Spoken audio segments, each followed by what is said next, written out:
उस दृष्टा पे है ना, अपने आप पर रहे, वही हम साक्षी, वही रूप है, ये नाम रूप आकार नहीं है। अब आगे आ गया अंगिरा ऋषि। तिस समय अगस्त्य और अंगिरा ऋषि आए।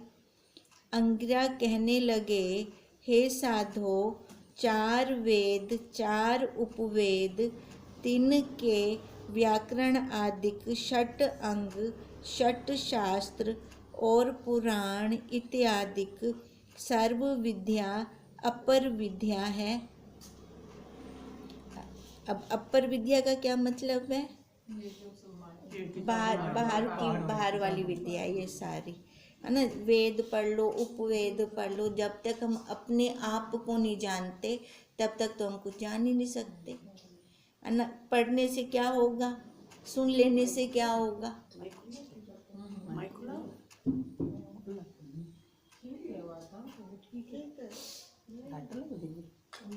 इन्हें निष्कृष्ट विद्या कहते हैं।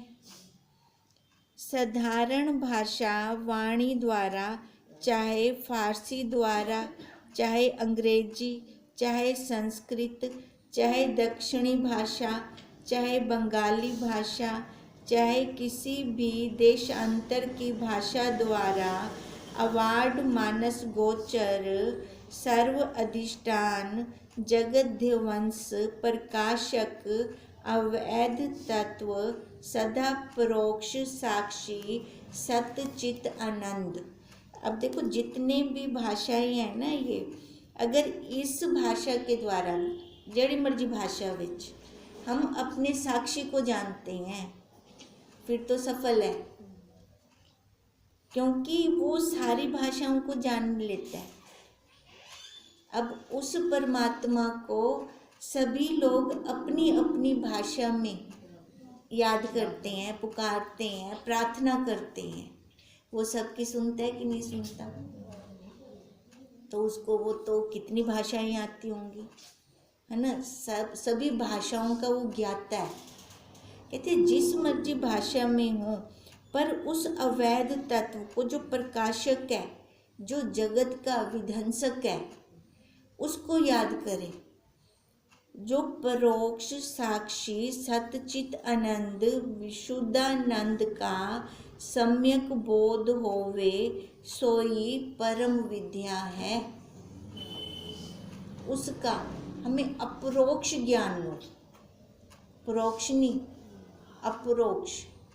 सुना सुनाया तो हमने बहुत है, पर क्या उससे हमारे दुखों की निवृत्ति हुई? नहीं हुई ना। दुखों की निवृत्ति कैसे हुई?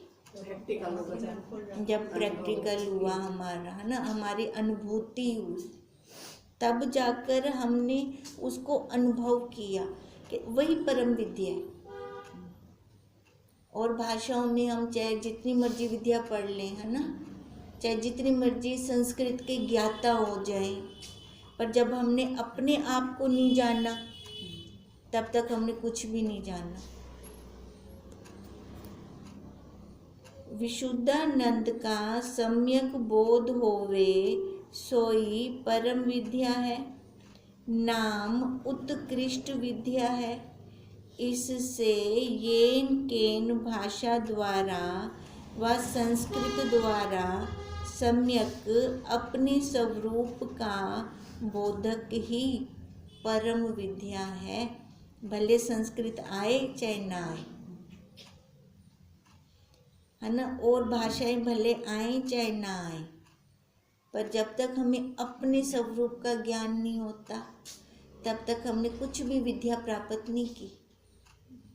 चाहे जितने मर्जी इंजीनियर बन जाएं, डॉक्टर बन जाएं, है ना, वकील बन जाएं, या किसी बड़े ओहदे पर आ जाएं, कुछ हासिल नहीं किया हमने। इस सभा में अगस्त्य आकर बोले कि अगस्त्य नाम प्रत्यक अभिन्न परमात्मा का है, जो परमात्मा से भिन्न नहीं है। सारांश यह है कि अगस्त्य नाम अक्रिय पदार्थ का है व सूर्य का है। सो अगस्त्य नाम परमात्मा प्रलय काल के आदि में सूर्य रूप होकर सर्व समुद्र आदिकों के जल को पान कर लेता है। अगस्त्य ऋषि ने समुद्र को पान किया था, है ना, सुखा दिया था। अब वो क्या कह रही हैं, जो ये नाम है ना, ये कोई नाम मतलब शरीर आकार का नहीं है। किसका नाम है ये? साक्षी, वो परमात्मा का नाम है। अब उनका क्या कहना है कि वो सूर्य है, सूर्य जैसे हमेशा चमकता रहता है, और प्रलय काल के आदि में सूर्य रूप होकर सर्व समुद्रों के जल का पान कर लेता है। प्रलय काल में सारा तहस नहस हो जाता है ना। अब वही कह रहे ये ऐसा सूर्य है कि सबको अपने अंदर समेट लेता है। वो साक्षी तो है ना, चाहे जितनी मर्जी प्रलय क्यों ना आ जाए। पुनः कोई काल पीछे महाप्रलय के आरंभ काल में हाथी के सूंड तुल्य जल धारा को त्याग देता है। वह हमेशा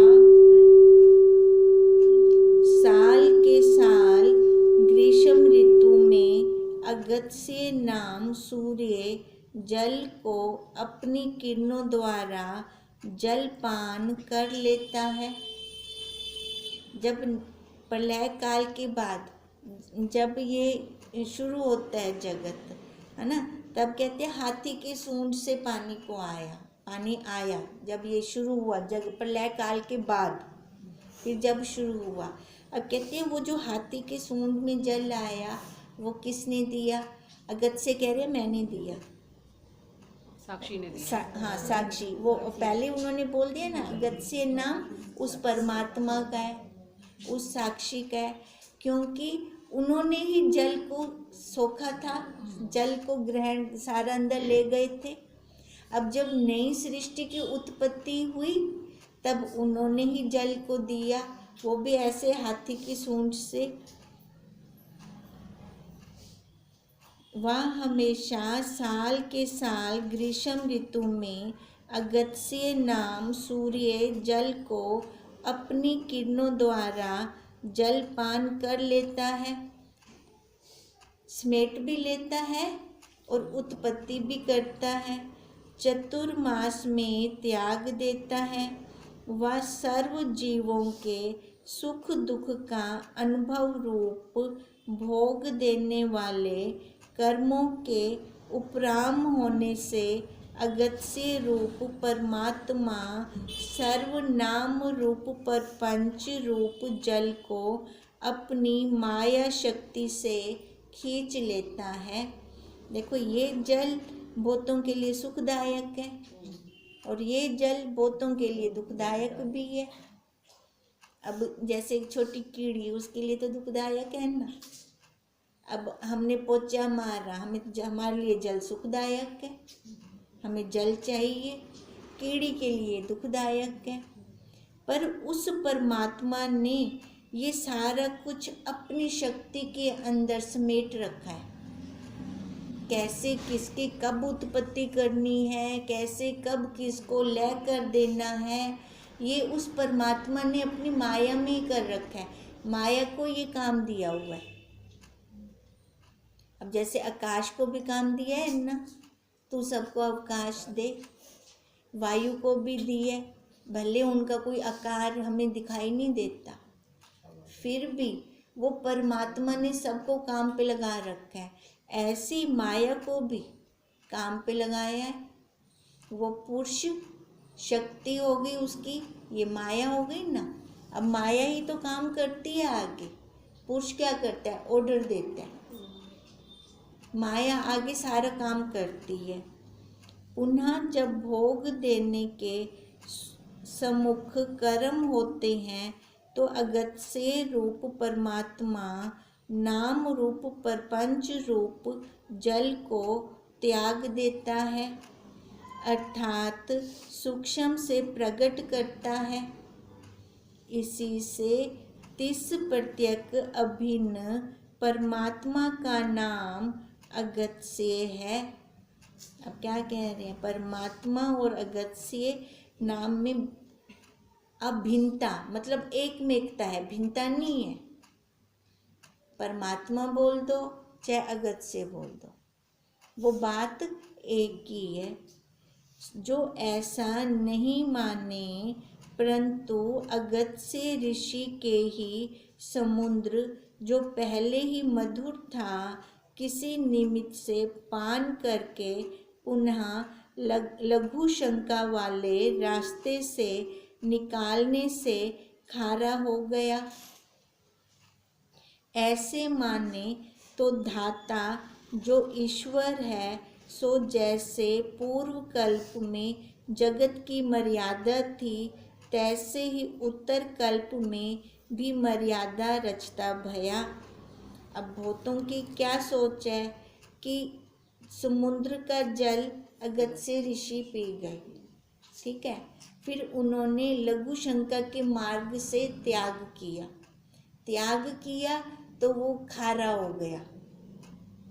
अब कहते हैं जो ऐसे सोचते हैं, है ना, उन्होंने अगत्य मतलब उस परमात्मा को जाना नहीं। वो किसको जान रही हैं? आकार को जान रही है ना। अगत्य ऋषि को जाना भी ओ पी गए, लम उन्होंने बाहर कर दिया लघु शंका के द्वारा, ता खारा थी गया, पहले जल मिठाई, ठीक है। अब जो ऐसे जानते हैं वो क्या जान रही हैं? उस आकार को, अगत्य ऋषि के आकार को जान रही हैं। पर जो सूक्ष्म दृष्टि से देखते हैं वो आधार को जानते हैं, वो उस परमात्मा को जानते हैं। सो जैसे पूर्व कल्प में जगत की मर्यादा थी, तैसे ही उत्तर कल्प में मर्यादा रचता भया। इस मंत्र की व्यवस्था नहीं लगेगी, है ना। देखो सृष्टि की मर्यादा तो सदियों से एक जैसी है। उसने जैसे नियति बनाई ना शुरू में, अभी तक भी वही चल रही है ना। हमारी तरह नहीं, हमने आज और मॉडल दिया, है ना, 2 सालों बाद कोई गाड़ी का और मॉडल दे दिया, वैसा नहीं। उस परमात्मा को देखो पहले शुरू से उसने कितना अच्छा बनाया कि उसको दोबारा से हेर फेर करने की जरूरत नहीं पड़ी। कहते हैं वो जो नियति शुरू से वही चल रही है, तैसे ही उत्तर कल्प में मर्यादा रचता भया। इस मंत्र की व्यवस्था उसको नहीं लगेगी। जो ये मानते हैं ना भी अगत्य ऋषि पी गया, है ना, फिर उन्होंने लघु शंका के द्वारा निकाल दिया, कहते हैं वो भूल कर रहे हैं। क्योंकि ये मर्यादा किसकी है? उस प्रकृति की, उस परमात्मा की। परमात्मा ने प्रकृति को काम दिया, माया को काम दिया भी, तू प्रलय भी कर, उत्पत्ति भी कर। जो ऋषि से ही माने तो मंत्र का अर्थ ऐसा लगे कि हमेशा कल्प के कल्प वाले, कल्प से कल्प पहले ईश्वर इस समुद्र को शुद्ध मधुर जल को रचता है। अगर माने भी उस ऋषि ने किया, फिर तो कहेंगे समुद्र का जल मीठा था, है ना। ये तो अगत्य ऋषि ने वो खारा कर दिया। पीछे अगत्य ऋषि पीकर लघु शंका कर देता है, इससे खारा हो जाता है। सो यह बात विद्वानों के अनुभव से मिले नहीं। हाँ, वो विद्वान नहीं मान सकते इस बात को, और सत्य शास्त्र से भी मिले नहीं। बृहदीय पुराण के 5 अध्याय में याज्ञवल्क्य भुजु के प्रसंग में तथा जगत की अनेक उत्पत्ति प्रसंग में इस समुद्र को पहले से ही खारा लिखते हैं, है ना। वो तो शुरू से ही समुद्र को उन्होंने खारा लिखा ना। अब ये थोड़ी है कि अगस्त्य ऋषि ने समुद्र पिया तब तो मीठा था, अब लघु शंका से निकाला तब वो खारा हो गया। यह नहीं लिखते कि पीछे अगस्त्य ऋषि ने खारा किया है। इससे अगस्त्य नाम सूर्य का भी है ना, सूर्य को भी बोलते हैं अगस्त्य। सो महाप्रलय के आदि काल में वह हमेशा साल के साल में जल खींच लेता है और पुनः त्याग करता है। सूर्य भी तो लेता है ना जल, सूर्य की किरणें है ना, बादल रूप से फिर बरसती हैं, भाप रूप से उड़ जाती हैं। अब इसका क्या मतलब है भी, वो कह रहे हैं अगस्त्य एक वो आकार वाला ऋषि नहीं, उसने समुद्र को नहीं बनाया, उसने समुद्र को खारा नहीं किया, ये जल पहले से ही खारा था। और अगस्त्य अगर हम सूर्य का लेते हैं भी, वो लेता है और फिर वापस करता है भी, वो भी नहीं, वो भी कितना लेगा सूर्य भी। ये तो परमात्मा ने नियति बनाई है, शुरू से ही परमात्मा ने किया हुआ है। अब देखो परमात्मा की नियति को देखें तो ये संसार गोल है, पृथ्वी गोल कहते हैं। अब गोल में जल कैसे टिके, नहीं टिकना चाहिए है ना, वो तो बह जाए। पर कैसे, उस परमात्मा की नियति कैसे है, उसने कैसे टिका रखा है। अब आगे खीर समुद्र मंथन और 14 रतन, यही हाल खीर समुद्र मंथने तथा 14 रतन निकलने का जान लेना। क्योंकि पूर्व समुद्र प्रकरण के समान हरेक कल्प में पहले चंद्रमा आदि रत्नों सहित जगत उत्पन्न होता है। पहले देखो जगत की उत्पत्ति होती है तो सूर्य, चांद, तारे है ना, नक्षत्र, पहले यही आते हैं। बाद में देवता आते हैं। देवता दैत्य खीर समुद्र को मथ के चंद्रमा आदि रत्नों को निकालते हैं। अब वो हैं तो शुरू से है ना। अब कहते हैं कि देवता और दैत्यों ने खीर समुद्र को मंथन किया, तभी चंद्रमा रत्न निकाला। सो वेद अनुभव से विरुद्ध है नहीं, ये वेद नहीं मानते इसको। वेद मूल में ब्राह्मण में धर्म शास्त्र रूप स्मृतियों में सम्यक जगत की उत्पत्ति पालना प्रकरण में यह बात कहीं भी लिखी नहीं है कि मंथन किया तब चंद्रमा या सूर्य रत्न निकले। ये तो पहले से ही है। श्रुति में रई रूप चंद्रमा को भोग्य लिखा है और सूर्य को भोक्ता लिखा है। भोक्ता भोग्य में ही यह सर्व संसार है। सूर्य को भोक्ता और चंद्रमा को भोग्य है ना। भोग्य जो भोगने की वस्तु हो, भोगने की वस्तु को भोक्ता ही भोगेगा। अब ये संसार की उत्पत्ति ही ऐसी हुई है शुरू से है ना। एक भोक्ता है, एक भोगने वाली वस्तु है जिसको भोग किया जाए। भोक्ता भोग में ही यह सर्व संसार है।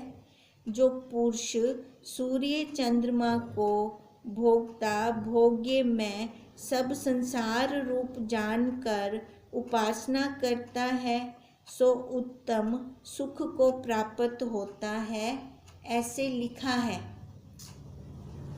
जो चंद्रमा पीछे हो तो चंद्रमा से प्रथम होने वाले वेद वाक्य की व्यवस्था ना होगी है ना। देखो चंद्रमा और सूर्य रतन शुरू से हैं, जब से ये सृष्टि बनी, क्योंकि उसकी नियति के अंदर है ये है ना। बाद में ये दैत्य देवता ये बाद में आए।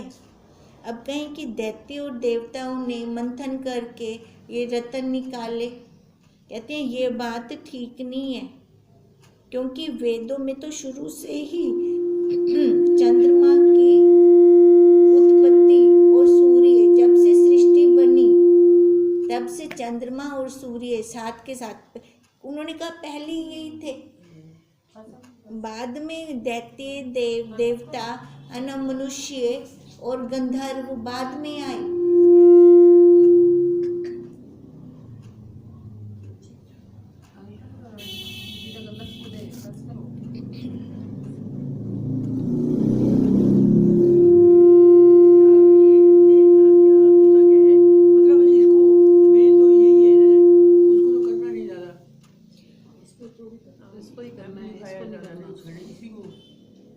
जो चंद्रमा पीछे हो तो चंद्रमा से प्रथम होने वाले वेद वाक्य की व्यवस्था ना होगी। अब कहते हैं अगर चंद्रमा मंथन करके निकला हो तो वेदों में तो चंद्रमा के बारे में पहले से ही लिखा गया है, फिर ये व्यवस्था झूठ हो जाएगी। तथा भोग्य बिना भोक्ता की सिद्धि नहीं होती। अब भोग्य बिना, अब कोई वस्तु है भोग्य की तो उसको भोगने वाला भोक्ता पहले आएगा। इससे सूर्य भी जगत की उत्पत्ति के प्रथम ही उत्पन्न हुआ। अगर चंद्रमा है तो सूर्य पहले है। सारांश यह है कि भोक्ता भोग्य में ही संसार अगत्य नाम भी ईश्वर का ही है तथा ऋषि नाम भी ईश्वर का ही है। अब ये आए ना, क्षीर समुद्र मंथन करके अंगिरा ऋषि आए है ना, अगत्य आए, तो ये क्या कह रहे हैं, जो ये ऋषि है ना, ये ऋषि नाम ईश्वर का है, उस साक्षी का है। सो अगत्य ऋषि नाम ईश्वर का है तथा महान तपस्वी ब्राह्मण अगत्य की नाम संज्ञा एक होने से ऋषि का नाम लेते हैं। अब संज्ञा एक है, मतलब उधर आकार वाला ऋषि लिया हमने और इधर ये आधार वाला, वो भी अगत्य, ये भी अगत्य। संज्ञा एक होने से तभी हम उनका नाम ले लेते हैं, पर उनका नाम लेते ही याद किसकी आए, अपनी साक्षी की, है ना। हमारी वृत्ति के अंदर दृढ़ता किसकी हो, अपने साक्षी की। ऐसे ही हम सभी के नाम रूप आकार है ना, इनका नाम लेते हुए स्मृति कहाँ पहुँच जाए, आधार पर। अब अगर हमारा कोई संबंध वाला आगे आ रहा है तो वह संबंध ना खड़ा हो जाए, वो नाम रूप आकार के साथ जो संबंध जुड़ा होता है, तब हम देखें उस नाम रूप आकार का संबंध सामने खड़ा हो गया है कि आधार पे दृष्टि जा रही है। अगर आधार पर दृष्टि जाती है फिर तो नाम रूप संबंध से हम जुड़ेंगे नहीं, फिर अगर जुड़ते नहीं है तो दुख नहीं है ना। दुखों की निवृत्ति कैसे होगी, बैठे गृहस्थ में है, गृहस्थ में ए भी झूठा है ना, सामने वाले भी झूठे, दृष्टि किस पे जाती है ना, इधर आकार पे घूम रही है ना सामने, क्योंकि खुद को आपा शरीर वाला मनी बैठू है ना, अगो जड़ा शरीर वाले संबंध आवेंदे आपा होना कोई सच्चा मन गिंदो। अब उनको सच्चा मान लेते हैं तो दुखों की उत्पत्ति शुरू हो गई। अब निवृत्ति कैसे होगी, जब उठ जाएंगे है ना, नाम रूप आकार से जब उठ जाएंगे तब दुखों की निवृत्ति शुरू होगी। इससे जगत के पीछे जगत हुआ यह अर्थ अनुभव शास्त्र से मिले नहीं। भी वो जब मंथन किया तब जगत की उत्पत्ति हुई, कहते ऐसे नहीं हो सकता। भी जगत से जगत की उत्पत्ति कैसे, वैसे भी देखें, अब अगर समुद्र है तो समुद्र भी तो कुछ है ना, आधार समुद्र का भी तो आधार है ना कुछ, तो वो भी तो इसी जगत में ही होगा ना। अब इसका मतलब वो जगत तो पहले ही है। अब सबसे पहले तो वो परमात्मा ने देव दैत्य मनुष्य गंधर्व है ना बनाने से पहले तो सूर्य चांद बनाया, बाहर की प्रकृति बनाई, सूर्य चांद समुद्र पहाड़ बाहर की पहले उसने ये वाली प्रकृति बनाई, माया ने सबसे पहले इनको रचा, उसके बाद ये जीव आया। तो कहते हैं एक जगत से भी जगत किमें निकल सकता है। इस हेतु यह अर्थ जानना कि शुद्ध माया व अज्ञान क्षीर समुद्र है। माया शुद्ध है, अज्ञान क्षीर समुद्र। हम कहते हैं ना, वहाँ से निकला, मंथन किया। जगत रचने की ईश्वर इच्छा मंदराचल पर्वत है। ईश्वर की क्रिया शक्ति शेषनाग है। जगत रचने की इच्छा, वो मंदराचल पर्वत को वो शेषनाग के द्वारा विलोड़ा किता ही ना। अब वो क्या हो गया, जगत रचने की इच्छा मंदराचल पर्वत कुछ जगह में तो होवे, ठीक है, और जिससे विलोड़ा किया वो शेषनाग क्रिया की ना, तो वो होगी क्रिया शक्ति। जीवों के पुण्य पाप रूप देवता और दैत्य हैं। पुण्य देवता और पाप दैत्य। ईश्वर की ज्ञान शक्ति को कछुआ जानना।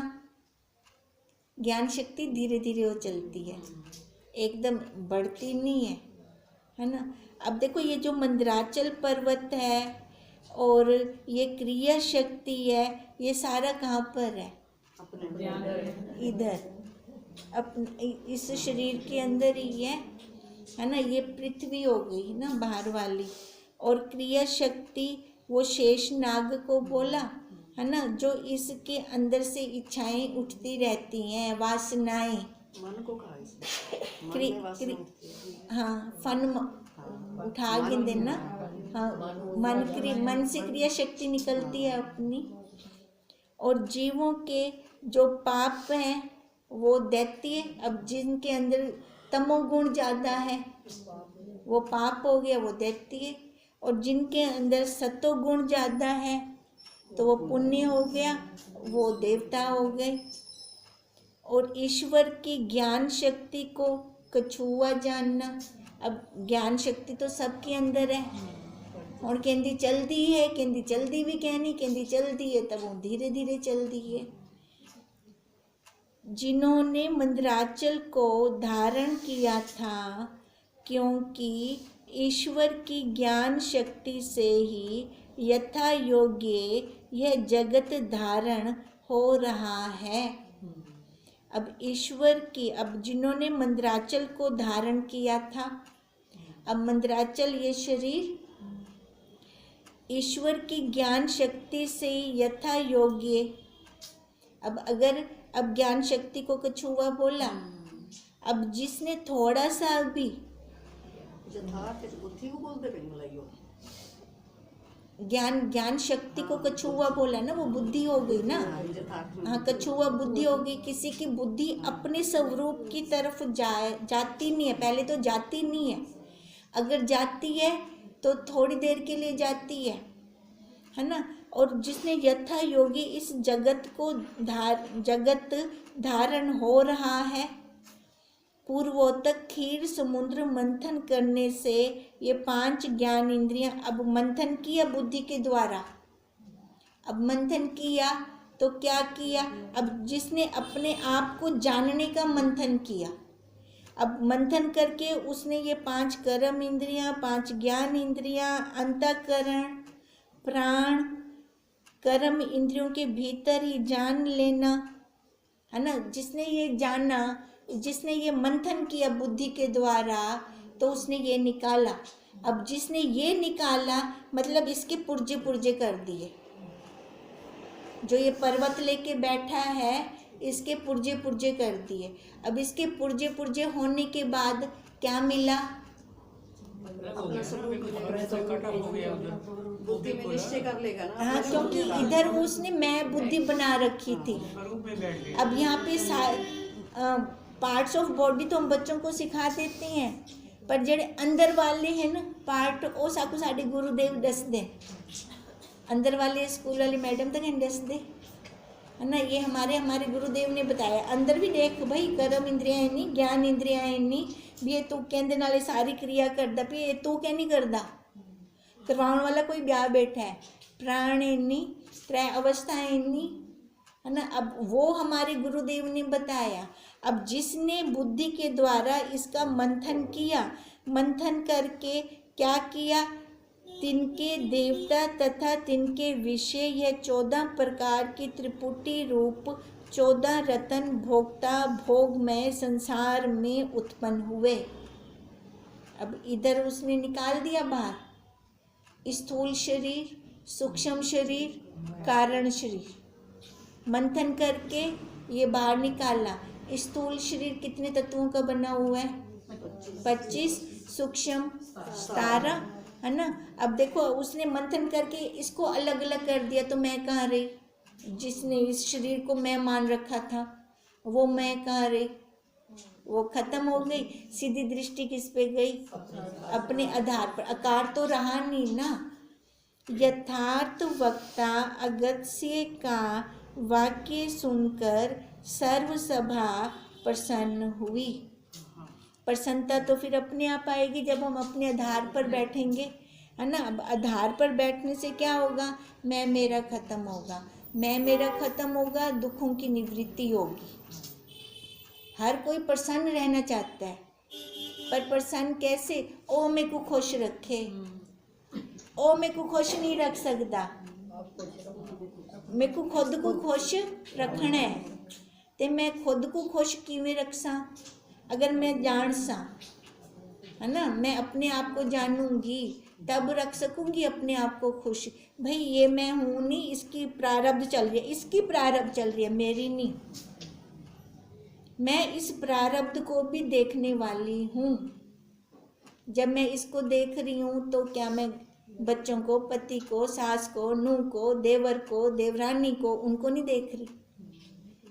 ला संबंध किडे है ही नहीं, वहीं खत्म हो गया हमारा। तब हम प्रसन्न होएंगे फिर। अच्छा, ये शुरू में अंगीरा में ना तीसरी लाइन है,